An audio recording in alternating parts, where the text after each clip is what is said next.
Hi, church. We are back for our third installment of our midweek encouragement video where I interview someone from the leadership of the church. The first 2 weeks, I interviewed some elders, and I thought this week I'll shake things up and interview one of my co-ministers. And I thought, why don't I start with everyone's favorite in the office? Oh, wow. And so we have Michele Dill, one of our children's ministers, and Michele probably wouldn't admit this, but if you walk past her office any time of the day, someone is sitting in her comfy chair in front of her desk just so they can have a little Michele time. Am I wrong? Well, I don't know about all that, but yeah, there's a lot of people that come and sit in that chair. We also have candy, so it could go either way. It could go. Well, I go in there to hang out with you.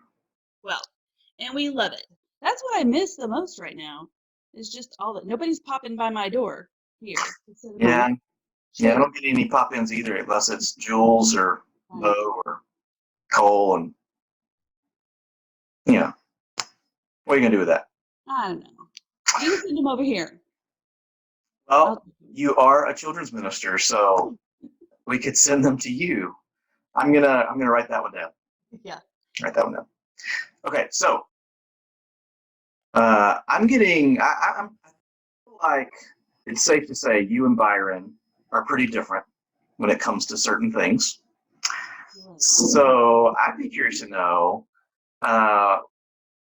what does surviving the stay-at-home order look like for Byron and for you? Well, maybe it'd be more like, how is Byron surviving me being home? Yeah. I like a to-do list. So as soon as we got the word that like we need to stay home for 2 weeks, because first of all it was like wash your hands, just wash your hands and you'll be fine. Yeah. And then we had a meeting about communion, like an hour and a half long, on how to take communion. Do we pass it? Do we put it at a table? Do we grab it on the way in? What are we going to do? Then what do we do if there's trash in the pews? Anyway, you remember that conversation? I do. And then all of a sudden by that Friday, it went to, we are not having, worship for 3 weeks in the building. And so everyone needs to go stay home.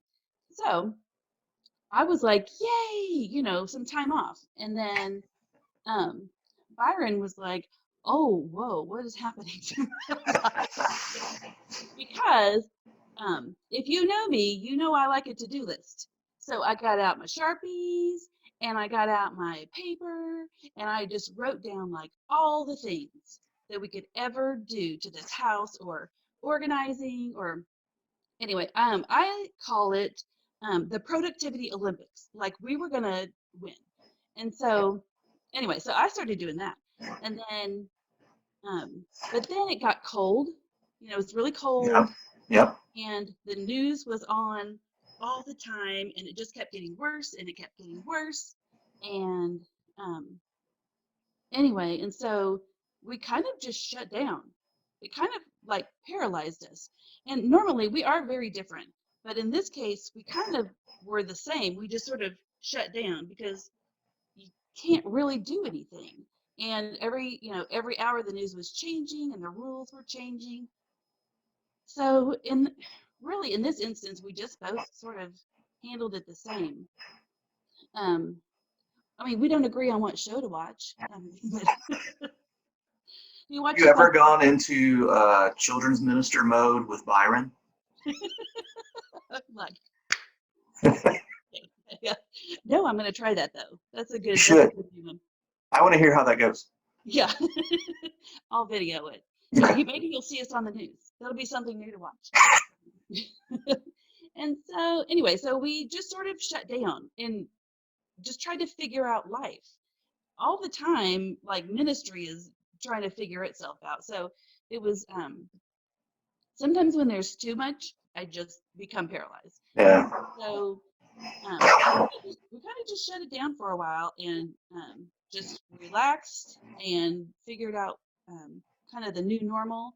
But then when the sun came out about a week and a half ago, we just sort of like woke back up because at this time we're used to what's going on now. Yeah.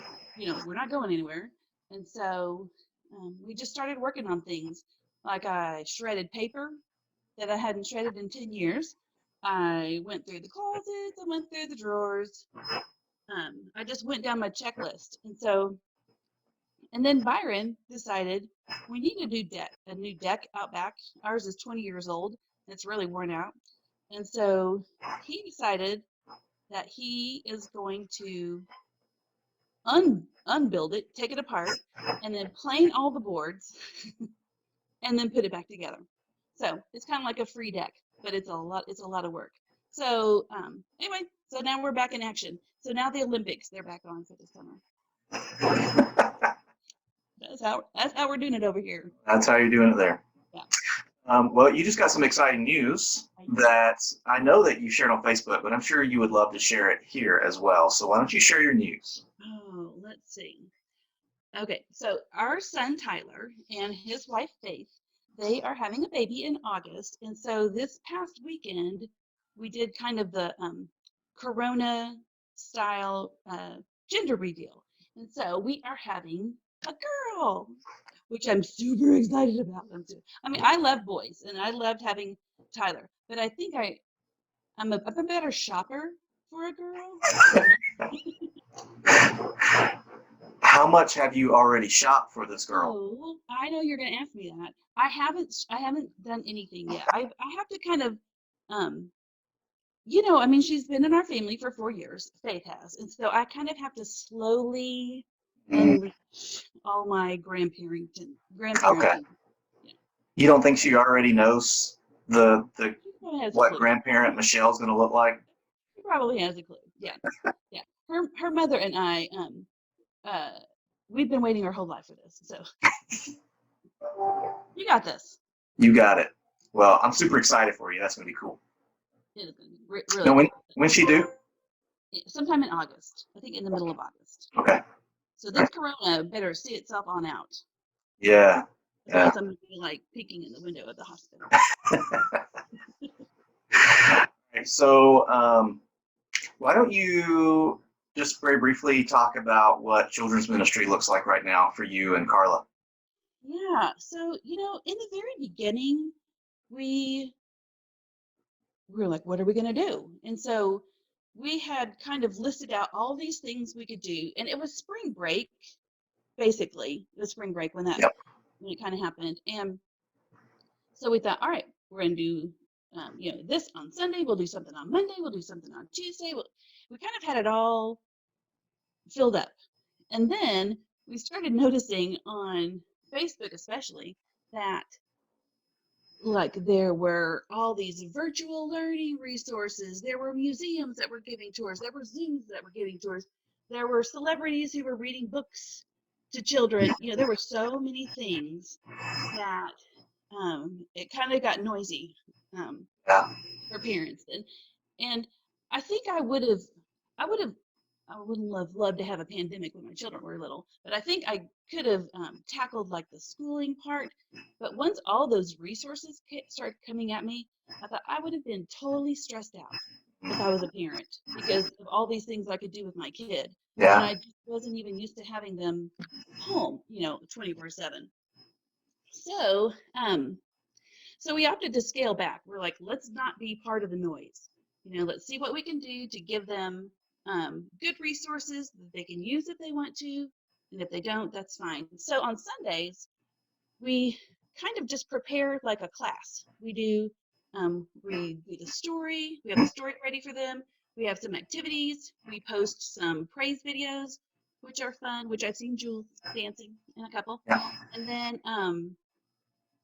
we also have like a video story resource. And so we've been posting those on Sundays, and like that's plenty. And then kind of midway through the week, we post something else. It might just be like a little fun something to do.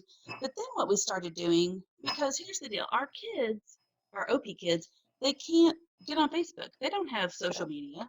Yeah. So really, it was up to the parents to show them what was on Facebook that we were posting or to do what we were posting. So we thought, how can we connect best with these kiddos? So we decided let's just send them mail because everybody loves Happy Meal. Yeah. So We started sending postcards. Last week for Easter, we sent like a little I Spy thing, and we sent like a craft.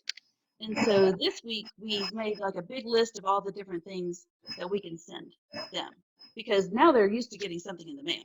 So, Yeah. so we have all these little pen pals and we can't disappoint. Yeah, I know that Bo and Jules have loved getting their stuff in the mail. And we have like a little Easter egg on some window somewhere that was part of a craft that y'all had in there. Oh yes, that was yeah. I loved that one because you could use Sharpies. Yeah, yeah. Okay, so I guess to kind of close this out, what would you say right now to maybe the church as a whole, but really being a children's minister, maybe what would you say to some parents and some kids right now that would be encouraging or comforting this week? I think what would, let's see, what could I say? I think what would help me, if I had little kids at home, or if I was the child at home who had a parent that's also trying to figure this out. I read something the other day. I follow Bob Goff on Mhm. Instagram, and he said, how did he say? He said, like, be patient with each other. We're all trying to figure out the different versions of the same thing. So everybody is living a totally different version of this same exact thing. And that's what I've had to figure out is, I mean, it's like you're scared, but you also trust God. You know, it's like we're living two different things at the very same time. And then he also said um, that God didn't bring us this far to forget our names. And so that has given me a lot of comfort. Is That's cool. he he hasn't forgotten us. He's there. Um, and then the other day I saw do you know Annie Downs?